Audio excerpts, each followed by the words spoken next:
ഇപ്പോഴത്തെ ടീനേജ് പിള്ളേർ പോലും ഇമാതിരി പ്രേമ നാടകാഭ്യാസങ്ങൾ കാണിക്കാറില്ല. So big boss Malayalam season 6ന്റെ ചില അപ്ഡേറ്റുകളിലേക്ക് പോവാം. ഇന്നലെ അർജുനും ശ്രീതുവും തമ്മിൽ കുറേ നേരം വ്യക്തികഥ പറഞ്ഞുകൊണ്ട് സംസാരിക്കുന്നത് നിങ്ങൾ കണ്ടു കാണും. പലർക്കും മനസ്സിലായിട്ടുണ്ടാവില്ല എന്താണ് അവരുദ്ദേശിച്ചതെന്ന്. സോ അതുകൊണ്ട് അങ്ങനെ ലളിതമായി പറഞ്ഞേക്കാം. അർജുൻ അപ്സരയുടെ അടുത്ത് പോയിരിക്കുന്നതും സംസാരിക്കുന്നതും കമ്പനി അടിക്കുന്നതും ഫ്രണ്ട്സായിട്ടിരിക്കുന്നതൊന്നും നമ്മുടെ ശ്രീതുവിന് തീരെ അങ്ങ് പിടിക്കുന്നില്ല.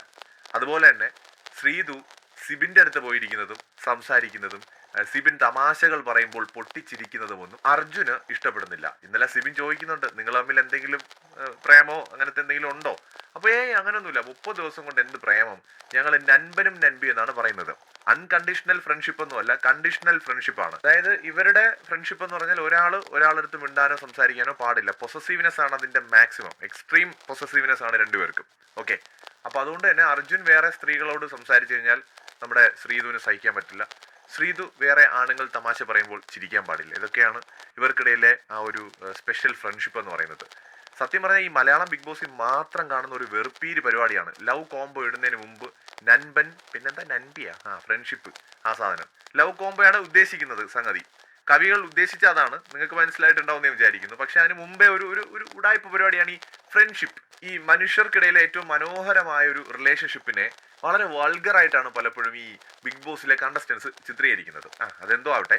പക്ഷെ ഇവിടെ ഇപ്പോൾ ഇവർ തമ്മിൽ പറയുന്നത് സുഹൃത്തുക്കളാണ്, പക്ഷെ ഭയങ്കര പൊസസീവ്നെസ് ആണ് രണ്ടുപേർക്കും. വേറെ ആണുങ്ങളോട് സംസാരിക്കുന്നത് അർജുന് ഇഷ്ടമല്ല, വേറെ പെൺകുട്ടികളോട് സംസാരിക്കുന്നത് ഈ പറയുന്ന ശ്രീധുവിന് ഇഷ്ടമല്ല. അപ്പോൾ പ്രത്യേകിച്ച് അപ്സരയുടെ അടുത്ത് സംസാരിക്കുന്നത് ഇഷ്ടമല്ല, സിബിന് അർജുനും ഇഷ്ടമല്ല. അപ്പൊ ഇന്നലെ ഇവർ പറയാൻ ശ്രമിച്ചതൊക്കെ ഈ കാര്യങ്ങളാണ്.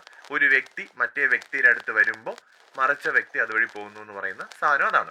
ഇനി വേറൊരു കാര്യം എന്ന് പറയുന്നത്, ഇന്നലെ തെരഞ്ഞെടുപ്പ് നടന്നല്ലോ, ഈ ക്യാപ്റ്റൻസിയിലേക്കുള്ള തെരഞ്ഞെടുപ്പ്. അപ്പൊ ആദ്യം ജിൻഡോയെ ജയിപ്പിക്കാനാണ് സിബിന്റെയും ശ്രീധുവിന്റെയും ടീം അടക്കം തീരുമാനിച്ചത്. അവസാന നിമിഷം ശ്രീധുവിനൊരു മോഹം, ഗെയിം ചേഞ്ചർ ആയാലോ, ക്യാപ്റ്റൻസി കിട്ടിയാൽ പുളിക്കോ, ഇല്ലല്ലോ. അപ്പൊ ശ്രീധു എന്ത് ചെയ്തു, അർജുന്റെ എങ്കിലും വോട്ട് കിട്ടുമെന്ന് അറിയാനായിട്ടൊന്ന് ശ്രമിച്ചു നോക്കി. അതിനു മുമ്പ് അർജുൻ ഗബ്രിക്ക് വാക്ക് കൊടുത്തിരുന്നു വോട്ട് ചെയ്യാന്നുള്ളത്.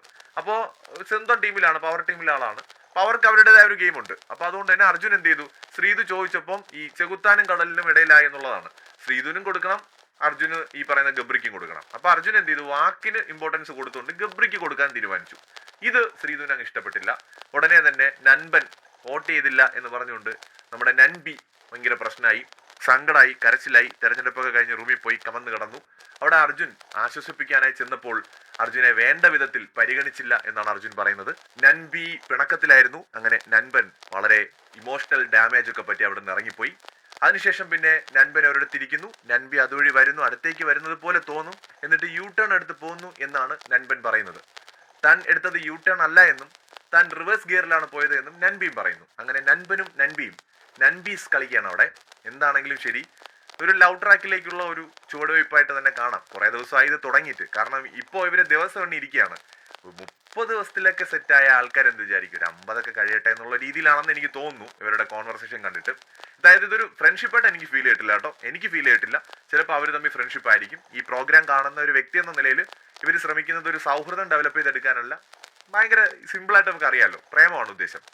സോ പ്രേമം പ്രേമം പ്രേമം, അതാണ് ഇവരുടെ കോണ്ടന്റ്. വേറെ കോണ്ടന്റ് ഇവർക്കില്ലല്ലോ. അപ്പൊ ഇന്നലെ ഇവർ പറഞ്ഞത് മുഴുവൻ ഇതാണ്. അപ്പൊ അതുകൊണ്ട് തന്നെ പിന്നീട് ഈ അർജുൻ കാണുന്നതിന് വേണ്ടി തന്നെ സിബിന്റെ അടുത്ത് പോയിരുന്ന് ശ്രീതു ഒരുപാട് നേരം സംസാരിക്കുന്നൊക്കെ ഉണ്ടായിരുന്നു. ശ്രീതു സിബിൻ ഇങ്ങനെ ചുമ്മാ എന്തെങ്കിലും പറഞ്ഞാൽ പോലും കക്ക എന്ന് പൊട്ടിച്ചിരിക്കുന്നു. അർജുൻ ഇത് കാണുമ്പോൾ പൊസസീവ്നെസ്, അർജുന്റെ ഹൃദയത്തിൽ ഇങ്ങനെ ടപ്പ് ടപ്പ് ടപ്പ് എന്ന് പറഞ്ഞുള്ള സൗണ്ട് ഇങ്ങനെ കൂടിക്കൊണ്ടേയിരിക്കുന്നു. അതുവഴി ഒരു ട്രെയിനൊക്കെ ഓടിപ്പോകുന്ന ആ ഒരു സൗണ്ട്. അപ്പോൾ അതേ സമയത്ത് തന്നെ അർജുൻ എന്ത് ചെയ്തു, എന്നാ പിന്നെ അപ്സരയുടെ അടുത്ത് ഞാനും പോയി കുറച്ചു നേരം സംസാരിച്ചോളാം. അങ്ങനെ അപ്സരയുടെ അടുത്ത് പോയിരിക്കുന്നു. അപ്സരയുടെ അടുത്തിരുന്ന് ഇങ്ങനെ ചിരിച്ചൊക്കെ ചുമ്മാ, അപ്സര എന്തെങ്കിലും പറഞ്ഞില്ലെങ്കിൽ ചുമ്മാ ചിരിച്ച് അപ്സരെ അപ്സരെ എന്ന് പറയാൻ അങ്ങനെ സംസാരിച്ചുകൊണ്ടിരിക്കും. അപ്പോൾ ഉടനെ ദൂരെ ഇരുന്ന് കാണുന്ന ശ്രീധുവിന് അത് സഹിക്കില്ല. കാരണം ശ്രീധു അപ്സരയും തമ്മിൽ ഒരു ഫൈറ്റ് ഉണ്ടല്ലോ. അപ്പൊ ശത്രുവിന്റെ അടുത്താണ് പോയിട്ട് തന്റെ പ്രിയതമൻ അല്ല നൻപൻ പോയിരിക്കുന്നത്. അപ്പൊ അതുകൊണ്ട് തന്നെ നൻപിക്ക് ദ്രോഹം പണിട്ടെ എന്ന് പറഞ്ഞുകൊണ്ട് ശ്രീധു വീണ്ടും സെഡായി. അങ്ങനെ കരഞ്ഞുകൊണ്ടൊക്കെ നടന്നു. അങ്ങനെ ഏറ്റവും ഒടുവിൽ പറഞ്ഞിട്ട് തീരുന്നില്ല. അങ്ങനെ ഏറ്റവും ഒടുവിൽ ബിഗ് ബോസ് വീട്ടിൽ പാറിപ്പറന്ന് നടക്കുന്ന നമ്മുടെ ഹംസം റസ്മിൻ ഭായ് വേണ്ടി വന്നു ഇതിനകത്തൊരു മഞ്ഞുരുകൽ ഉണ്ടാവാനായിട്ട്. അങ്ങനെ റസ്മിന്റെ പ്രത്യേക ഇടനില ഡിസ്കഷൻസ് പ്രകാരം അവർ തമ്മിലുള്ള പ്രശ്നങ്ങളൊക്കെ രമ്യതയിൽ എത്തുന്നതാണ് ഇന്നലെ നമ്മൾ 1:30-2 മണി വരെ ഇരുന്ന് കണ്ടത്. ഇവരുടെ ഈ വ്യക്തിബന്ധങ്ങളെ മനസ്സിലാക്കിയെടുക്കാൻ നമ്മൾ വിടുന്ന പാടെ, ഒരു വ്യക്തി 2 വ്യക്തി ഇങ്ങനെ വന്നപ്പോൾ 3-ാമത്തെ വ്യക്തി അങ്ങനെ പോയി. ഈ രീതിയിലാണ് ഇവർ പ്രേമിക്കുന്നതെങ്കിൽ ഓഡിയൻസ് ഓരോ വ്യക്തികളായിട്ട് പിന്നിലോട്ട് അങ്ങ് ഇറങ്ങി അങ്ങ് പോകും. അവസാനം വോട്ട് ചെയ്യാൻ ആരും കാണത്തില്ല. മറ്റൊരു വീഡിയോയുമായി വീണ്ടും കാണാം.